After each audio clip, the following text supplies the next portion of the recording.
This is what I look like with ash blonde hair. And this is me with pink toned blonde. One of these just looks better. I'll give you a moment to comment down below which you think it is.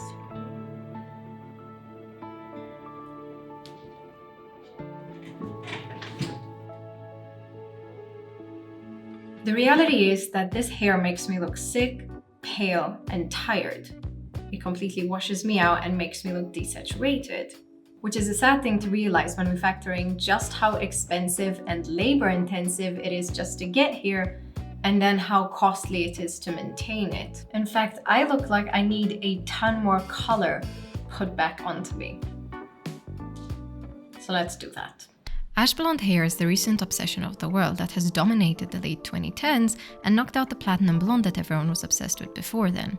It was seen on the likes of many celebrities and then all of their fans respectively, but after just a few short months of wearing this iconic uber luxury supermodel-esque hair color, every single one of the ice blonde wearers always transitioned back to a more natural, neutral appearing color. That, unfortunately, is probably not by choice. Let's break down why ash blonde hair is one of the worst color choices to try.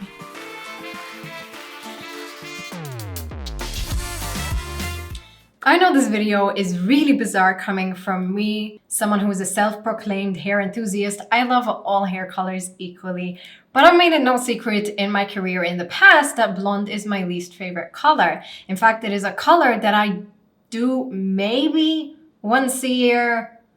Not that often. If you're new here, hi, I'm Stella. I'm an extremely enthused hair enthusiast. I love hairstyles. I love changing my hair. I use myself as a guinea pig a lot. And the one thing that I've learned through my years-long career as a self-proclaimed guinea pig is that ash blonde might be the worst color out there. Previously in the past, I have said that the reason that I dislike blonde is simply because I love color.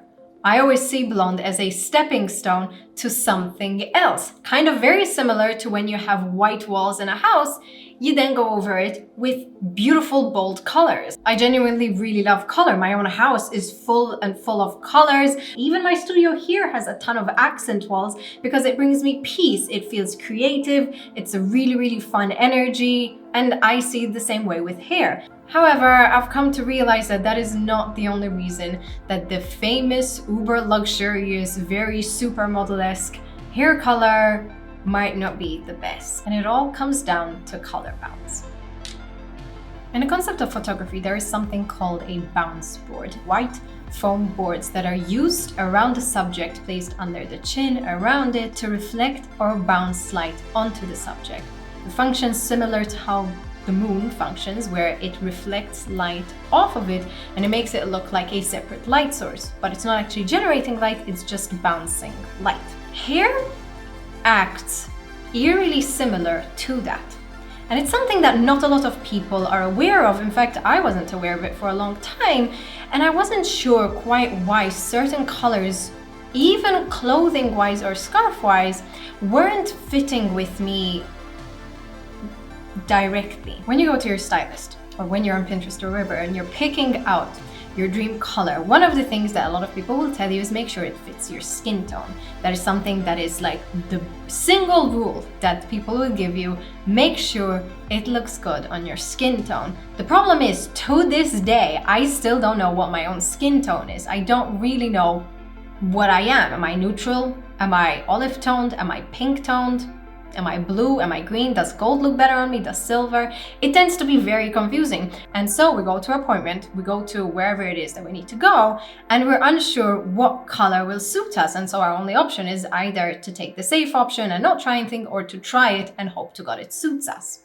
But the reality is that there's another thing that we have to consider, and that is, if we have long hair, we have to understand that that color of that hair tends to bounce back onto our skin. And this happens as well with clothing and scarves. These things tend to work as a makeshift bounce board on ourselves. Light bounces onto it and then onto our skin. And this is going to make a very huge difference depending on what hair color we have. If we have copper, beautiful, orangey, warm hair, that light that is going to bounce onto it is going to reflect gorgeous, warm, orangey tones onto our face, which is great if we have neutral to olive tones because it's going to accentuate that. It's going to be a bit weird if we have super rosy cheeks. Similarly, if you have very bright, vivid turquoise hair, emerald hair, blue, very, very vivid blue, it will reflect onto you, except if you are already rose-toned or olive-toned, that vivid blue can make you look sicker, paler, desaturated, can make your skin look bizarre. Even more so if you have something like green hair. It is going to reflect green onto you, which no matter what your skin tone is, it might make you look vomit-like. These things are extremely important. That is why certain colors tend to look better on us. For instance, I know for a fact that clothing-wise, oranges look amazing on me. Pale colors, baby pinks, baby blues, not so much. It doesn't suit me, it doesn't flatter me, and it doesn't reflect the way that I want it to. And that is one thing when we consider bright, vivid colors. But what happens when we take away all color, when we take away all pigment, and we're just left with ash blonde hair? Well, the one thing that I realized that happens pretty much on every single person is that ash blonde hair desaturates the skin. It doesn't bounce so much as take. Ice blonde hair or ash blonde hair, if it is super shiny, if it acts like a reflector, it'll bounce light onto it. But the reality is that ice white hair, ash blonde hair, tends to be super matte. And so it doesn't give much to the skin. It in fact drains and it makes us look pale, it makes us look tired, it accentuates all the bad parts of our skin, and we end up having to continuously and constantly have to put things like foundations, contours, blushes, have to accentuate our features like our eyebrows and mascara. Because the reality is that this blonde hair doesn't give much. This is actually particularly evident on Maltese women. See, Malta sits kind of damn smack in the Mediterranean. In our history, we had a mix of both Northern European and Northern African colonizers. And so our skin tones tend to be tan side. And so many people here actually have very gorgeous tanned olive skin. Dark hair colors look amazing on these women, but the problem comes when these women want to go ash. These are some pictures that I pulled up off of Facebook from a local really amazing hair colorist who has many clients coming to him for blonde because they're a blonde specialist. And the thing that I keep seeing in so many women is that because they've got this gorgeous olive skin, whenever they mix blonde onto them, not only does the blonde end up looking very lightly green, but their skin also takes on a more ashy appearance. If they don't contour and add blush and color back into their face constantly, this color just drains the skin. In a comparative state, women who have gone to these stylists to get really gorgeous maroons, coppers, magentas, berries, really lush, deep red colors, this light bounces onto their skin and makes them appear way rosier. Like genuinely, it makes them look youthful, it makes them look healthy, because it bounces warmth back onto the face. That is why I typically tend to say pink hair colors suit most skin tones, because no matter what our skin is, everyone has a hint of rosiness, and so any pink that bounces onto the skin tends to reflect beautifully. Not to mention that if you're particularly very fair, light-skinned, and you also have very light natural hair, if you go even lighter, you might blend altogether, which is what happens to me. If I'm bleaching my hair in winter and my eyebrows aren't dyed and they're not done and I don't put anything on my skin, I tend to just blend like an egg. Of course, then if you're super dark-skinned, if you have way more melanin than I do, that color, that very ice white color, might then be such a stark contrast to your skin that again, you have that reflection, but it's not delivering anything. It's not giving anything. It is in fact just taking away, making you appear ashier, but also very contrasting.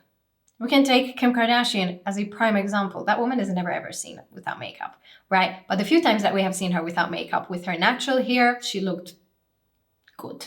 obviously. She does have pretty tan skin, and then along with it, she's got very dark eyes, very dark eyebrows, and the dark hair just complemented it so beautifully. In contrast, when she did her Marilyn blonde hair, particularly that super white hair, she was pretty much never caught without makeup. Not to mention that towards the last part of her blonde journey, because now she's back to her gorgeous brunette locks, she was rocking a lot of roots, which some people are saying were actually fake. They were painted on because roots on very light hair tend to break that harsh contrast and add like a blending soft feature. Of course, problem does not stop there. As I mentioned before, light hair, white hair has no pigment in it. When you take away all the pigments of the hair, when there's pheomelanin gone, eumelanin gone, you're left with something called oxymelanin. This means that there is virtually no natural pigment left in the hair. What that means is that you have put so much chemical processing onto the hair to get it to this stage that you have removed all pigment from it and made the hair very compromised. Blonde hair is a reason why people go back to their natural hair color after a while. It is because it is destructive in nature.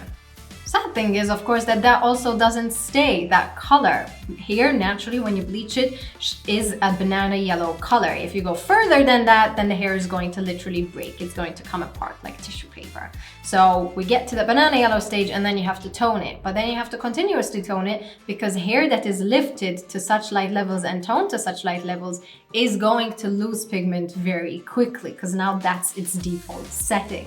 That means that not only is it so labor intensive to get to a very light blonde, and the upkeep of continuing that is very long, but the maintenance in between visits is also going to be very necessary. You're going to need a lot of toning shampoos and toning conditioners because your hair color is going to lose pigment naturally. The unfortunate problem is that you should do a color remover or something to strip the color every once in a while, because if you keep toning it or overtone it, the hair can start looking very muddy and pick up very mild hints of greens because you're just putting the same pigment onto the hair, but it's not really doing much with it. Further to that, if you go into a chlorinated pool, because your hair is lacking any pigment, it'll pick up the natural reaction that occurs in pools where your hair turns green. But there is a solution to that, and there's such an easy hack. I'm so pissed that so few people know it. The only thing you have to do to avoid this happening is wet your hair before with regular clean water. Drinking water would be the best because there is no reaction happening there. But once the hair has already gotten wet and absorbed some water, it's not going to release that and pick up pool water. Also, it's not actually chlorine that turns the hair green. It's the copper that is found in normal tap water that turns it green. But the copper reacts to it, oxidizes it, and it sticks to our hair. Wet it before, go into the pool, you're good. So overall, blonde is a hard one for me to fall in love with just because I know so much that goes with it. It is one of the most high maintenance colors to wear just because of everything that has to go with it. It is damaging to the hair, it needs regular maintenance, and you're not walking out without applying some form of color onto you because it is going to naturally want to strip that. In comparison, something like this is going to be so much more gentle of the skin. It's not giving so much because it's not a very vivid or bright color like a copper or a burgundy or red would be, but it is that same very gentle rosy color that most skin tones have. That means that it's not going to desaturate you, it's not going to make you look tired or sick, it's just going to be gentle. It's still blonde, so it can still play with that fantasy that most people have, that like super light hair, but it is gently toned pink. This can also be done with a variety of other colors. Like here we can see the hair has a very mild hint of purple in it. Or here the hair is just simply left darker so that it doesn't take away from it. These minor adjustments can help the hair color not take away from the skin. They're not giving us much because they're not necessarily reflecting color onto us, but they are just very gently complementing the skin. This color would be my recommendation, however, because it is still blonde, it still counts towards that, and it still gives a wonderfully bold transformation, but it's not stark, it's not unforgiving. It has gentle rosy natures to it, that complement most skin tones, even if you're already rosy, even if you're a bit more olive toned. However, at the end of the day, I am still Stella. I'm a lover of all hair colors, and I would still very much recommend you try every color in the rainbow. Obviously, you can then take my personal recommendation, go ice white, and then go immediately something different, like holographic or split dye. Let me know what you thought of this video. Would you still try it or would you not? I want to know. If you haven't already subscribed to this channel, join the Stellar fam. Let's learn a thing or two together. And I hope you enjoyed this video. I hope you'll give it a go, and I will see you in my next video. Bye, babies.